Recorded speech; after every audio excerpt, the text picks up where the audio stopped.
how to log in multiple YouTube channel in a mobile, or how many YouTube channel can we use in only one mobile, also laptop, PC and computer. So now I'll show you through this video. First of all, click it on YouTube apps.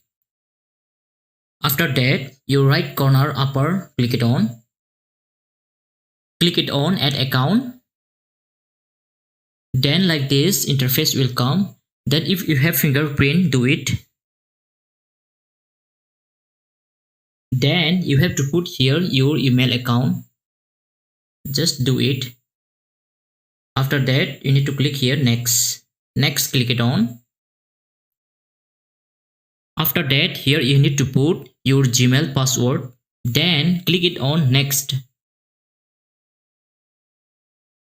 After that, you will get Google notification like this. In my mobile, it's showing 5 numbers. In your mobile, it will be different. When it will show any numbers in your mobile, click it on any numbers. After that, you have to click yes.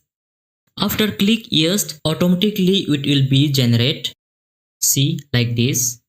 Can you see here? Then scroll down. Yes, I am. Click it on. Okay, click it on. I agree, click it on.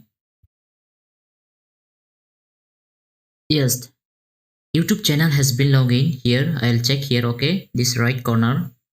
Can you see that is another channel? Okay, now it is my channel. This is okay. So like this we can do multiple channel in your mobile. Only one mobile, so many channel you can use in together like this. Okay, thank you for watching.